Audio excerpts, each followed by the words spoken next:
This is Analog Spectrum. What it might sound like if Kim Kardashian and Bigfoot did a weekly podcast.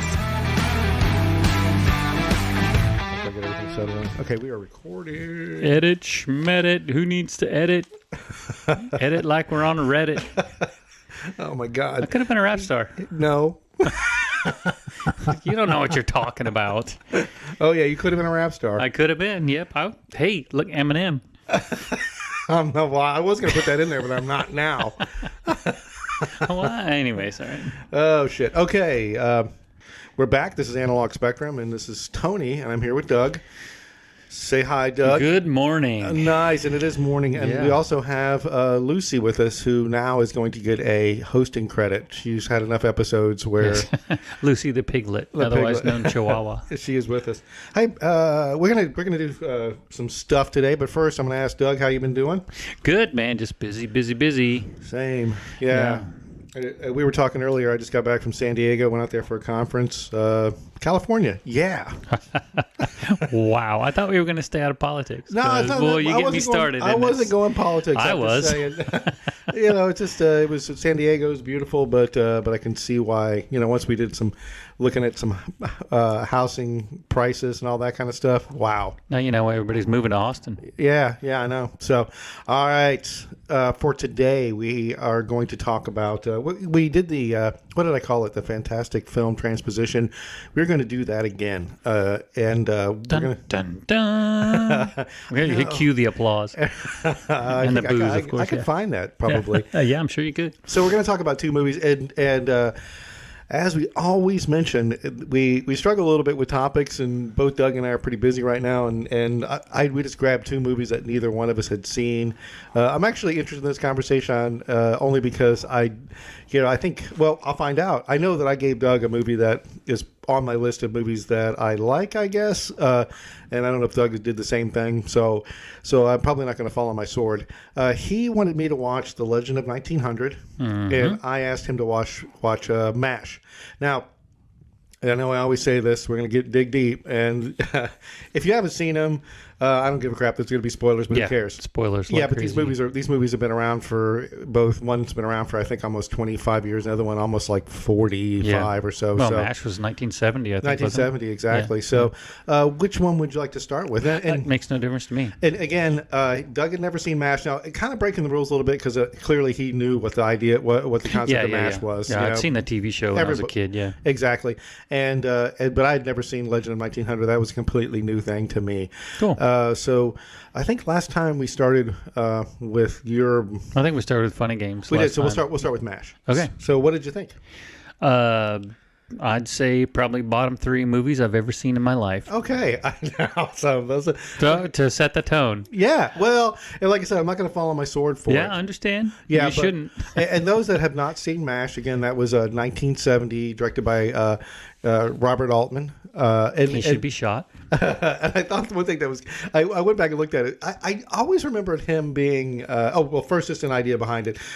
It was originally it's based on a book by Richard Hooker, and Richard Hooker was actually there were two authors, whatever you call that, was co-authors. Yeah, co-authors, but there was like a nom. But when authors use a made up name, pseudonym for a surgeon by the name of H. Richard Hornberger and a journalist named W.C. Heinz. They were actually the two writers of that book, and it was published in 1968. And it was just about Richard Hornberger was a cardiothoracic surgeon that practiced in Korea. He was at a MASH, and I thought it was interesting. Just one of after he came back, he had a long career as a cardiothoracic surgeon. But tried multiple times to get the book published. Got it published in 1968. The movie was done a couple years later. And he actually, one of his quotes I thought was interesting when I was just kind of researching this. He says, "I thought the movie was great, but the television thing isn't my kind of humor. It's someone else's idea of what medical humor is supposed to be. The whole thing about the movie is that it's just kind of a series of maybe." and I don't know if it was supposed to be this way, Series of shitty sequences. yeah, like short vignettes of. Doug feels strongly about this. Yes. A series of short vignettes. In other words, there's no real character development, I don't think, and or anything like that. Maybe one or two of the characters develop, but it's just about things that happened while they were in Korea working as surgeons, and that's about it. And so anyway, yeah, directed by Robert Altman. It's funny because I remember.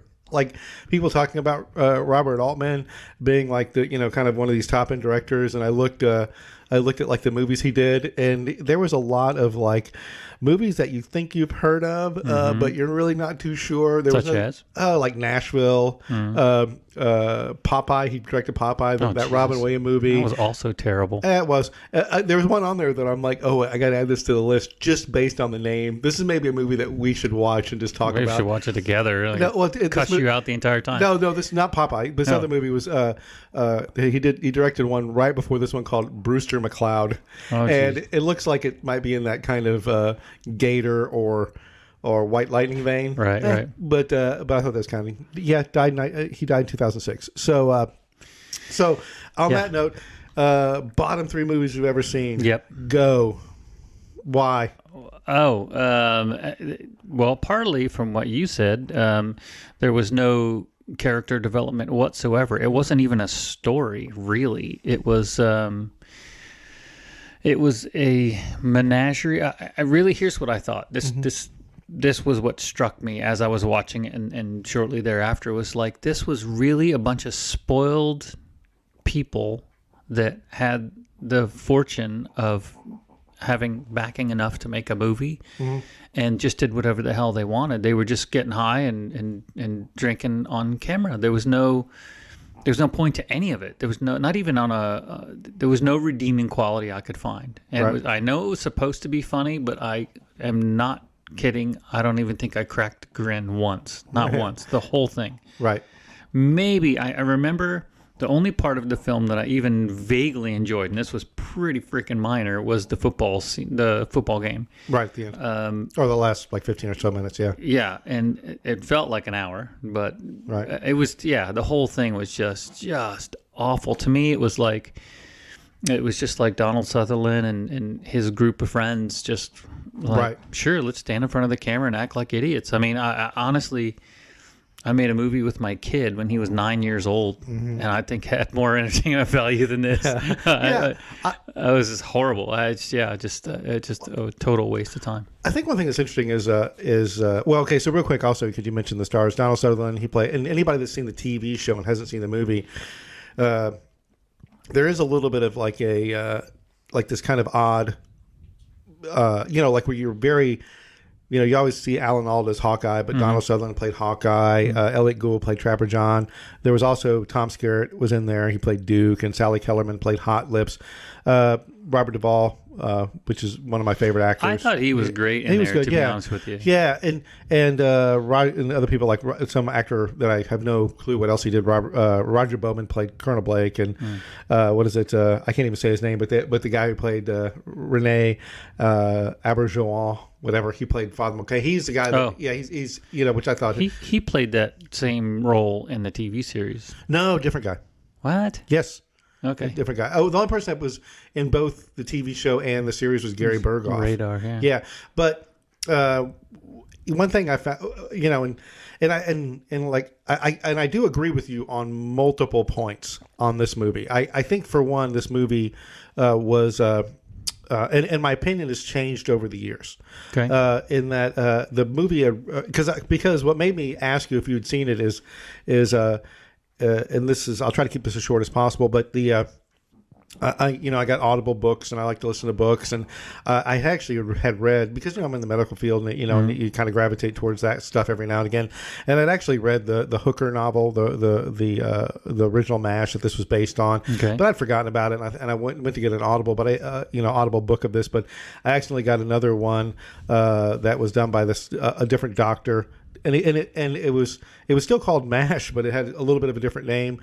But it was a much more of a it wasn't a series of short stories. It was more about the medical side of the MASH units. And I'll post his book in the the comments. Yeah, and so now, so I was kind of like, oh well, let me go back and rewatch this movie, and so then I said, well, I'll kick it to Doug if he's ever seen it. So, but I know when this thing first came out, or there's certain things when I was a kid that I think we talked about this where I was like, man, I grew up on Herbie the Love Bug and Willy Wonka, and now, my dad was watching this on a Saturday on HBO or something like that, and I watched it, and I'm thinking, this is not a kid-friendly thing. You know what I mean? That was the only thing that came to my mind. Right.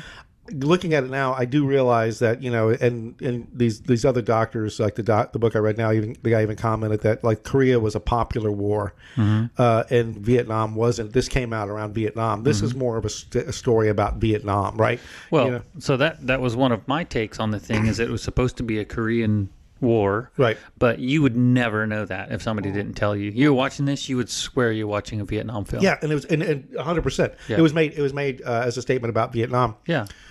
Now, to your point, I do go back and watch it now, and I think the Elliot Gould, Trapper John, Hawkeye, Donald Sutherland characters, and even the Tom Skerritt character to a lesser extent, they're supposed to be, and let me finish on this, they're supposed to be the likable guys in this. They're supposed to be the likable, fun, Animal House kind of guys. I do not like them. I do not. I think they are horrible, horrible people. I mean, like, I'll watch this now. I didn't even have that much interest to give a crap. That was my point. Is like the characters were so thin, I guess, two-dimensional. Yeah. That I didn't even see them as characters. I could not get beyond the fact that they were actors on screen. Well, I just think a lot of what they did, like for example, they drop the mic while Hot Lips and Burns are going at it. They do the shower thing with Hot Lips. Like they're 13 years old. Yes, and it was like Porky's. It was like the movie Porky's, and I'm kind of like, and it's not even like a it's not even innocent. Yeah, it's not even really a hashtag Me Too thing for me or anything like that. No. I'm just kind of like, these guys are assholes. I mean, and so exactly. I'm watching this, and I get at the time they were trying to be like subversive, I guess, or whatever. But maybe in 1970 when this came out, it was edgy, but right. I have a hard time. Well, edgy, and I think it was kind of, they were trying to like thumb their nose at the man, so to speak. Yeah, but again, it's make fun of the military. The whole thing, and it's I don't know. It was like they were trying to overlay hippie culture onto this serious topic, I guess. Yeah. I mean, I don't know how to say it. I don't know. It was a movie worth it. I didn't even look at it. I swear to God. So most of the time when we do these movie things, and afterwards, I like to go into it not knowing anything, and then I'll look all the stuff up afterwards, right? I turn that movie off. So I'm not looking anything up. Tony wants to tell people who made it, whatever. I don't care. I'm not looking any of it up because to me that movie was. You can burn every copy, and the world's a better place. Really, it was worthless. It was legitimately worthless. I mean, there's like Funny Games, right? We talked about that. Yeah. And that movie, you can take whatever you want out of it, but it actually had some value even if it's cringe value, it had value. Yeah. This movie to me had zero value. You really made zero, none. I don't feel that strongly about it. I do think, like I said, I think there were things. I think it was it's almost like, again, I hate to continue using this comparison.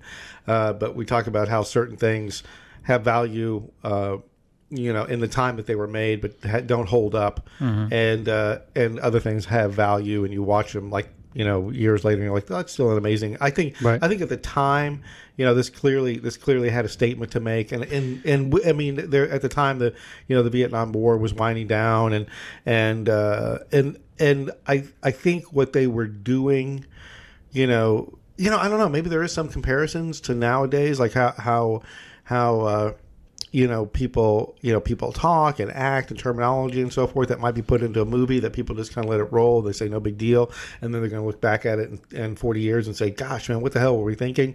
I think that's kind of what this movie probably suffers from. The lens of looking at the lens of the retrospectoscope, looking at it retrospectively, in that it just hasn't aged well, But again, I don't know. I mean, I wasn't impacted by the Vietnam War. I was too young. But to me, it is definitely a statement about that. And again, I think broadly, It's just, pushing back on the bureaucracy. I just don't like the way they did it. Yeah, I don't even see that. I see it. I really honestly see it as a bunch of spoiled Hollywood elites that had some success prior to this, and they totally abused that. I mean, you know how many people go to Hollywood and want to be actors and want to create, like legitimately create something that's valuable or that people would enjoy or whatever. Right. And to me, this was a travesty because these guys, and again, maybe I've got their intent all wrong, but I actually don't give a shit. I don't care.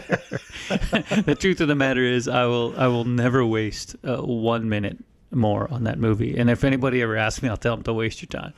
So it's terrible. So just so we're clear, you did not like it. 1 out of 10. Like I said, in fact, this movie, in fact, is instituting a new rule. What's that? For you and I, no more bullshit. Like you can't recommend shitty movies because I won't watch them from now on. I didn't know it was shitty. Shit. Yes, you did. You just said it was shitty. I liked it at the time. I didn't think, who knows? It's subjective. All right. I'm going to buy you a box of tissues. So you should. Jesus, at least I recommend good movies to you. Okay. Anyways. You recommended funny games. So. Yeah. Here's an interesting thing I found out about funny games. I did not know this. When I recommended that to you, I said to you, don't watch the remake, the Tim Roth remake, right? I wanted you to watch the original German one. Happenstance. I bumped into it because it was on my watch list. Right. I saw the remake pop up, so I looked at it, and then I realized, holy shit, the same director. Yes. And then so I looked at it, and it was literally a shot-for-shot remake. I didn't know that. Right. And Tim Roth hates it. He's like, I won't even watch it. It scarred me for life. Well, yeah. So well, I mean that's the advantage of MASH. It didn't scar you for life. Yes, it did. Oh my gosh, I didn't know you were a delicate flower. Sorry. Sucked out an hour and a half of my life that I can never get back. Did you get a bubble bath afterwards? I did. You like candles? You get a little glass of wine? I needed a massage or something after that. Fuck. I tell you what, I get it, but again, like the funny games things, it was still. If we want to get back on that, it was hard watch. Yeah, I understand that. Yeah, and I'm not defending it in any way, shape, or form. No, I am not. Okay. I'm just saying, from my perspective, I thought it was a good movie in the fact that it had an emotional impact on you. But MASH was like, ugh. I can watch. I can go on YouTube and watch videos of car accidents. Yeah, whatever. Go for it. Okay, so anyway, 1900. Yeah. Okay, so 1998 runtime, 2 hours and 49 minutes, worth mentioning. Yes, it was long. Yeah. So this is about a baby boy discovered in 1900 on an ocean liner. Grows into a musical prodigy and never sets foot on land. Directed by Giuseppe Tornatore, written by Alessandro Baracco, and also the same director, and starring Tim Roth. And he played the titular character. Also, if you look at it online, they list him as Novecento, which I guess is Italian for 1900, which is actually a pretty cool name. Yeah, that's my next dog's name right there. Novecento. I like it. That's a cool name. Pruitt. Hey, who was the guy who had the funny eyes? Pruitt Taylor Vince. Yeah, I don't know. I'm on the fence on that guy, but anyway, yeah. He's prolific. Yeah, I know he's made a lot of stuff. A lot of stuff. Yeah, one thing I really remembered him from was Jacob's Ladder. Yes. Yeah, and he actually kind of seems to that he's got nystagmus, which is the eye thing, and some people do get it where they just. It just happens all the time. Or it can be a symptom of a lot of other things. But he's been in like Stranger Things, True Blood, Justified, Deadwood, does episodes of the X-Files and things like that. I thought it was interesting. Also, they listed the actress's name was Melanie Thierry or Thierry, I don't know, it's French, as La Graza, which was the daughter of the accordion player, remember? And she had like the smallest part, but she's got third bill, whatever. Well... for a couple of reasons, I think, but we can get into that. Yeah. And then you got Clarence Williams III playing Jelly Roll Morton. A lot of it, I don't know. It was, okay. Carry on before I project. You know where he was, what his big role was? Huh. Mod Squad. He was the oh, no shit. Yeah, he was the black guy in Mod Squad. See, now there's one, Mod Squad. Okay, this is we're going to go to the left turn here. Sure. that's one I remember as a kid watching. I was a little kid, probably Sure. like 12 or 13. Right. My brother was 5 years older than me, and he loved that show. Right. And I remember seeing it, and the only thing I really remember about it was it was real, I guess for the day, it was real hip, you know? Yeah, of course. He just had cool clothes on, drove cool cars, Right. and all that kind of stuff, you know? But I had no idea what the show was actually about. I No. don't know, they were some detectives or crime-solving people or something like Yeah. that, but... Definitely. Well, very high in style for the time. Well, the whole thing with that then, and here we go. We're almost a complete U-turn. There was. Remember, CBS had like was kind of like the Hillbilly Network, and they had like Green Acres and all that kind of stuff. And they were just, even though those shows were very popular, they're like enough. And so CBS like went gritty, and Mod Squad was one of the first shows where they were kind of like, we're going to cancel Beverly Hillbillies, and we're going to get gritty. Okay. And so the Mod Squad was one of those. But his role was great in the movie. Yeah. As far as the movie goes, I have nothing bad to say about the movie. You know what I mean? It's like, I thought it was this interesting, amalgamation of Italian film with kind of some American sensibilities when it comes to filmmaking. Okay. I thought Tim Roth was amazing. I thought he was great. It's one of his earlier roles. Very much so. Yeah. And again, that Pruitt Taylor Vince, he was fine. Yeah. I mean, his acting, like I said, he seems to kind of end up in a lot of these roles where he plays like a mental institute patient, all that kind of stuff. But I did find, I will say, from my perspective, I found him to be a little bit distracting. The eye thing, was it like, I think they could have used different takes where his eyes weren't doing that for certain things, right? Because I did find that to be a little bit distracting. But they probably looked at it from a character, like he's a flawed character, which is great. That's what you're looking for. But right. Yeah. Anyway, I thought he was pretty good, though. I mean, as a bounce off. Yeah, he was. Yeah, he was. Well, there were times like when he was acting, and I was like, he's kind of chewing the scenery a little bit. But with that said, I think he was working best with the script he had. Like there was the scene like where he had to go to the shipyard where they were going to blow up the ship, which was the Virginian, right, or Virginia, and he's arguing with the ship. The yard, demo dude, the yard foreman or whatever, and it just, I think that was, to kind of, it was a little heavy handed. They were just trying to move the plot forward, right? And but whatever, and that was fine. I thought, like, obviously it's a very visual movie. There was one scene in there that I really liked where, I can't remember if we were up to Tim Roth yet, or maybe, I think it was when 1900 was still a child. And he goes to where the ballroom is, and he looks through the glass. Yes. And the glass is it's kind of a stained glass, wavy glass. Huge. It's probably 15 feet tall and 30 feet wide or something. And just for all our listeners, he's looking through the glass, and then the camera starts to move into the ballroom, but the camera keeps that kind of that through the stained glass. Yeah, the distorted light. The perspective, which was very cool. The scene where 1900 thinks about leaving the ship, and this is much later in the movie, where he goes down the gangway, and the camera pulls back, and you have the ship on one side, and you have the city in the background and on the other, and he's small, and he's little, stuck in the middle. Yeah, and that was but all that kind of stuff was just visually rich. Yeah, that's really classic filmmaking. Yes, it did. Even though I don't watch many movies from like the 30s, 40s, and 50s, it kind of had that style to it. One movie it really reminded me of, I don't know if you've ever seen it, it might be something we add to the movie, is what is it? City of Lost Children. You ever see it? It's a French filmmaker, and I think it's subtitled. The only person I know that's in it is the guy who played in Sons of Anarchy, and was also played Hellboy for a bit. Why is his Perlman? name? Yeah, Ron Perlman. Yes. But he, again, early role, very early role. Okay. Yeah, right? no, I don't think I've seen that. I was thinking of something else. Yeah. And he doesn't play. It's clearly Ron Perlman because it's Ron Perlman, right? There's only one Ron Perlman. Yeah, there's a few actors that you look at, you're like, yep. Is that Ron Perlman? Of course it is. Yes, but he does. But as far as what he's playing, he's not like the heavy machismo and whatnot. Anyway, but was it Jean Pierre Jeunet is the guy who did that French movie, but the whole steam pipes, the rust colored steam pipes and the fire and the kind of odd angles and so very atmospheric. Oh, big time. That's kind of like that. And the other thing I thought that was kind of interesting is kind of if you look at like the movies of the other Italian movies like Sergio Leone as an example, obviously spaghetti westerns, and not that he did other things, but like this director, Giuseppe, we'll call him Giuseppe. Giuseppe.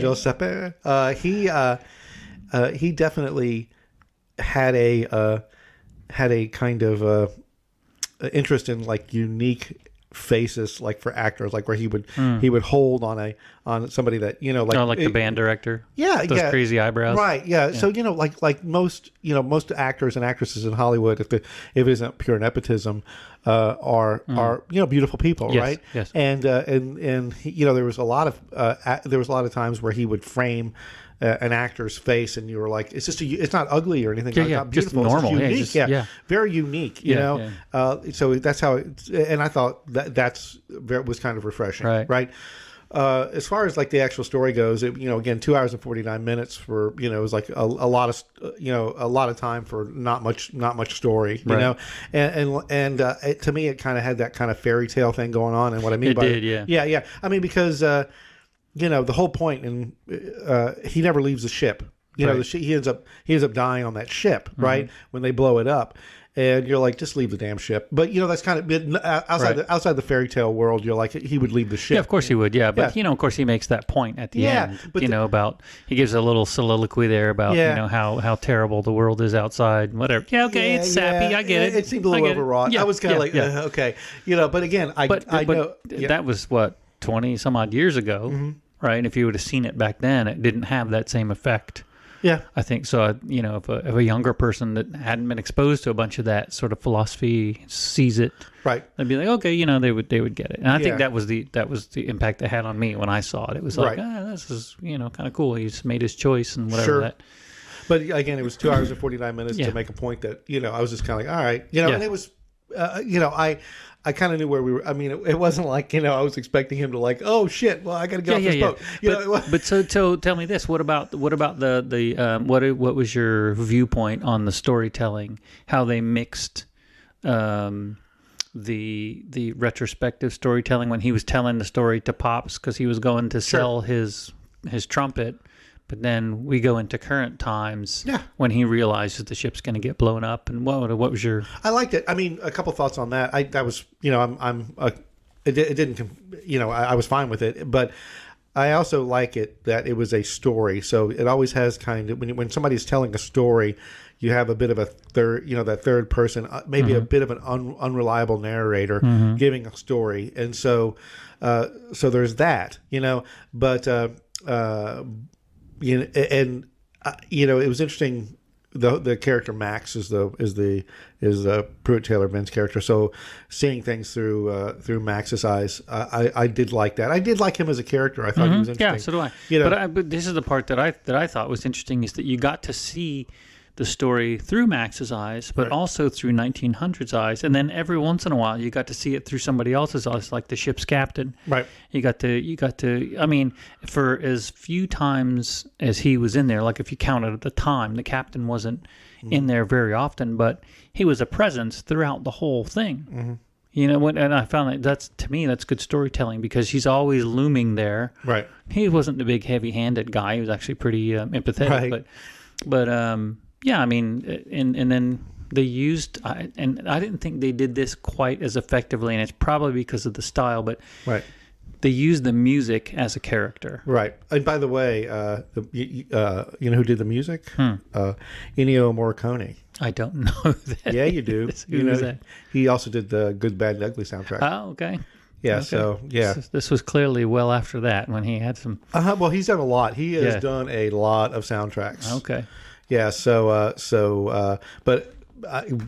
the music was a character. Like the music was it brought the movie to a whole nother dimension. And I can't say that I actually liked most of the music, but I could appreciate it for what it was, Right. But anyway, I thought that was just a basic wholesome Yeah, it's a good old fashioned movie. I think not screaming from the rooftops or nothing, No. but it was a good story. And yeah, again, I think it had certain sensibilities that I was, to the that I maybe struggled with a little bit. Like I was kind of like I didn't roll my eyes or anything like that. I was on board and it was fine, But again, it was kind of a fable or a fairy tale, and once I was kind of on board with that, fine, Right. But there was some great scenes and just like individual scenes in the movie. well, we've talked about that before, in that sometimes as a director you have to have the courage just to hold the camera on two guys talking, and we talked earlier about the accordion player farmer, and I do want to get your point on why they gave the female actress or actor third billing or whatever. But with that said, and that was one scene. Like I said, it just seemed a little. It's not heavy-handed, but Just a little too thick on the cheese. Yes. Where he's talking about the accordion player, farmer, father. How he's an immigrant. He's moving to he's immigrating to the United States because of all those things that had happened in his life. Now I'm losing memory on what exactly the point of it was, but so the point of that scene, this is the part where I was going to say there is I think you missed the point of that, and the point of that was that is the only person that he had met during all of his travel. So for anybody who hadn't seen it, he goes on this steamliner back and forth to Europe, right, and it takes immigrants to the United States, and he's made hundreds of these trips back and forth since he was an infant, and he is continuously touted as this genius, prodigal, piano player, because he plays stuff way beyond anything that anybody else has ever even heard of before. Right. All of a sudden, they show you how when he doesn't leave the ship, one of the effects of that is that there's this big party and yay, and everybody's great, and then they all get off the ship and he's left there by himself, and he's sort of dealing with loneliness, but he's also enjoys that part of it, right? Because he gets to self-reflect and all of that kind of stuff. Well, he's in one of these self-reflective moments, and he's just tinkering on the piano, and this accordion player starts playing stuff. And he's the only equal that he had ever met from a musical standpoint. And that's where his connection came from with the accordion player, is that the accordion player was playing similar things to him, but he was playing on the accordion. Okay. And then the story that he told him was really just a device to connect him to the girl later in the thing. But I think from 1900's perspective, he had this instant respect for the guy because he could stand up to him musically. Where everybody else was, and that was evident to me when what was not Mudbone? Who was the guy? Jelly Roll. Jelly Roll, when Jelly Roll came on. I don't know if you got that out of that. I didn't get that out that's of what it. I got out of it. That's what I got out of it. Well, and that was so to me that's where the enamored reaction came from when he met the daughter. Oh, I don't know. For one, on the it wasn't like they were doing like, the devil came down to Georgia fiddle contest. But he could tell instantly. I mean, Wow. again, that's what I gathered. Anyways, that's what I got out of it. I thought he might have been abducted by aliens. Yeah. That's what I got out of You're it. so full of shit. Dude, I don't know, man. I just felt like I do feel like he connected with the guy. Yes. I do feel like that. I don't know. As far as them being equivalent musicians, but because he was anytime that 1900 would, and I thought the music, like when he would play and they were doing the jazz, I really liked that. I thought that was great because, I'm not a big jazz guy, but it was off the hook. It was off the hook. Yeah. And there were scenes like where he would play, and the way the director got across that he was insane was he would show like more than two hands playing. Yes, like in other words, he was playing so well that his hands would blur. Yeah. And so I thought the cigarette scene was okay. I was going to bring amazing. that up next. Yeah, I thought that was amazing, but it's just very cool. Yes. Very cool. Yeah. But that almost had a Tarantino kind of a vibe to it. Yes. And Tim Roth. It's Tim Roth. Yeah, he's right? awesome. Yeah. He's awesome. Yeah. But my thing with the I think that he did probably with and so the reason I harp on the fact that she got third billing is I think she probably had like 4 lines, and there was other characters on there. For example, like his father, his foster father, I guess, and the ship's captain you mentioned, and the band leader, and all those folks. They played a little bit more of a. They weren't as instrumental in moving him forward. I agree, but she was I felt that she was kind of his muse. And, yes. Well. So in the terms of the story, I think they build that character as third, thereby building her as third, only because she was the only thing that almost made him leave that ship. He wasn't drawn to anything else off the ship. That's what he was going to do. That's what he was exactly what he was going to go see her. Right. So that's probably where that came from. But I tell you what, when that first shot, it's been a long time. I watched it again the other day when I asked you to watch it. Right. And when that first shot came up of her, right, I thought, is that Uma Thurman? I just because she has a similar mouth to Uma Thurman. I was wondering if that was a young Uma Thurman, and I had to look it up, and I had never heard of this chick before. Yeah, anyway, but I thought she was really pretty in that very, very, very European kind of a way. But I thought, she was okay as an actress. She did okay. Nothing she was to write home about. She was all right. Yeah, but from the character was obviously, like you said, the muse. That was almost got him off the ship. Yeah, and I think that may have been it. I think he, just felt a connection with her, and it was kind of, I don't think it was coincidental that it was the daughter. Because, that's honestly, kind of the whole thing, right? Where like the spirits. Yeah, I think honestly that was the whole thing with the farmer anyway, was there need to be this connection between, oh my gosh, she's beautiful. Oh my gosh, she's the farmer, the one surviving child. And, so I see that, but I also see from like trying to write, like you and I were trying to write that Grover story, which we should probably pick up. We should pick that back up. But for trying to write stuff, you need the character like 1900 to not be one-dimensional, and the way you can make that character not one-dimensional is have him recognize things about other people that are outside of his comfort zone. So in other words, he sees the outside world off of this ship as, I don't know, whatever, sheep or whatever you want to call it, right? Whatever the grand society and all that. But he meets this guy who's very much like him. So now all of a sudden it's like, wait a minute, not everybody is like that. So then he meets the daughter, and she's beautiful for one, and so he's attracted to her, but then he realizes who she is, and then it's like, wait a minute, there could be something out in that world that's actually worthwhile, but then he doesn't pursue it. So then what that basically, in story terms, what that does is give you a character that has dimension. It's like, so he's making the choice to not. He knows there's something attractive there, but he's choosing not to go after it for whatever his own reasons are, right? And it's like at the end, he chooses to stay on the ship. And So if he would have left the boat, gone to where she lived, and tortured her for no good reason, we would have been funnier games. No, you would have been like, "This is the best movie I've ever seen." Best movie ever. No, honest to gosh. Yeah, if they had a police soundtrack. Makes you think, Tony. If okay, they had a police soundtrack, and it would be perfect. and so moving forward. Which, by the way, hold on, let me just say. Okay.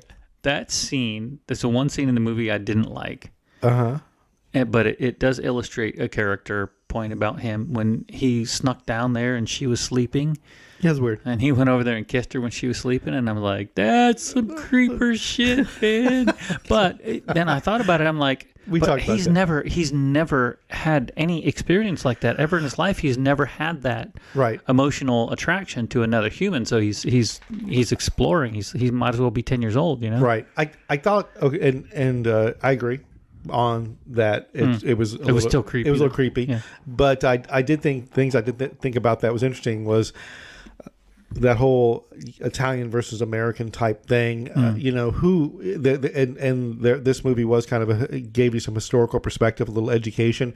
The fact that this is the way they segregated women. They slept in this this massive massive birthing area. I thought that was kind of interesting. I also thought it was kind of interesting that this was back on that fantasy fable type thing, that this was an individual that could move through that ship almost like a ghost. Yes. And because he knew it so well. He knew it so well, and I think that's an important point with this. That, and also, getting to the end of it, and we're jumping around here quite a bit. It did kind of make sense that he didn't want to leave his world. That this was his world, but like I said, it was a lot to get to that point, and I think you had to buy into the fantasy of it to think that he wouldn't do it. There's definitely you have to disconnect a little. Yeah. Right, but getting back on that one scene that we talked about, just so everybody kind of understands, there was a character played by Clarence William III, Jelly Roll Morton, who was a jazz pianist that who was nothing but ego and condescension, that came on the boat. He invented jazz. He advertised himself as the guy who invented jazz, and he'd heard about Tim Roth's character in 1900 and how he was the best piano player ever. And not to get into it too much, but he came on the boat, and Tim Roth, his character, had never lived in the real world, didn't understand competition and all that, and he was actually impressed, and they started having this piano showdown. Yeah, the duel. Yeah, duel, and at first Tim Roth wasn't really taking it all that seriously, and he just liked the way Jelly Roll played. Yeah, and it was really an innocent take on and he was actually kind of mirroring most of what Jelly Roll did, if he wasn't just kind of like blowing it off, and he wasn't doing it in a mean way. He just didn't know. And I think it was like the third round. Yeah, he said something. Jelly Roll said, "Stick this up your ass," like in a real mean, caustic kind of a way. And that pushed 1900 over the edge. And so what 1900 did was he just played the shit out of the piano, and for about maybe 10 minutes or so. And I think before he did that, he borrowed a cigarette. Yeah, so Jelly Roll made this big scene where he lit a cigarette and put it on the edge of the piano, and he played this piece to perfection just as the cigarette was about to burn out, and then he picked the cigarette up. Burned the piano. Yes. And he picked the cigarette up and then dropped it in his little whiskey thing, and he's just like all super egotistical and arrogant, and asshole-ish and whatever. Yeah. So then the last scene when 1900 borrows a cigarette, right, and he holds it up just like Jelly Roll did, shows the audience, and he doesn't light it. He just sets it on the edge of the piano. Yeah. And then he just blazes away on this piano like crazy. And then afterwards he takes the cigarette and he touches it to one of the piano strings inside and lights the thing, Yeah, it lights because it was so hot. Yeah, the piano, whatever the the strings. Whatever those metal wire strings. He touches it to that, and it's so hot that it lights the cigarette. Yeah. And I thought that was pretty cool. It was pretty cool. Yeah. And then he sticks the thing in his other mouth, in Jelly Roll's mouth. Yeah, the lit cigarette in Jelly Roll's mouth. Yeah. So I could have done with more scenes like that, but I don't even know how you'd have done that. Like I said, it was almost like it wasn't a musical, but there was also scenes in there that were like, for example, when they were down in the engine room with the crew down there. That was almost like it was almost like a musical. Yeah, it was. It was very. They weren't quite dancing around and stuff, but just about. Just about. It was almost like it was choreographed. What'd you think? Last thing, I know we're probably getting close to time here. Sure. What'd you think about the scene where they were in heavy seas and rolling around with the piano? Well, you know what I think about that. Because both Doug and I have been underway, and it's like you need to tie some stuff down. I did think the scene where the guy was getting sick and he puts him on the piano. I thought that was kind of a cool scene. Yeah, it was neat, man. It was neat. Yeah, we know better, but yeah. That's not going to happen. But no, it was again fantasy. Yeah, right. Yeah. But I thought, and like I already mentioned, he was like a ghost in the ship. He was so familiar with the ship and the way the ship moved and everything that he knew that he could sit.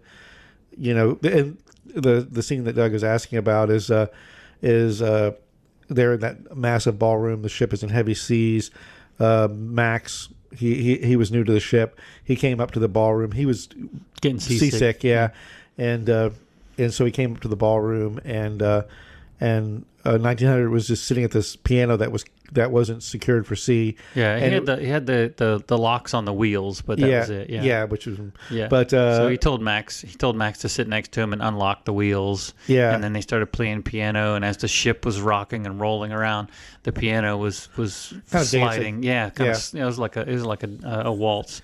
Yeah, the thing was dancing around, and it wasn't hitting anything. And of course, at the end, it crashed to the captain's cabin. So. Yeah, it did. It crashed through that glass we talked about too. It crashed through that, and then crashed through that, and then down into the cabin. Yeah, it's funny that you mentioned that stained glass scene, because that was one of the ones I was going to bring up with you, because I thought that was cool as well. Yeah. That diffused, weird kind of light. It was like a whole nother world to him and all of that. And maybe in a way that's the way he just kind of viewed life anyway. To me, it's a great storytelling device to get him to get us to view what he was looking at in that way. I thought that was a really cool way to do it. Sure, clearly he was beyond just. I mean, they kind of advertised him as this kind of musical savant, you know. Yeah. But it was beyond that. I mean, and they never explained why he. No, well, but they never explained why Indiana Jones could do the stuff he could do either. Right? So.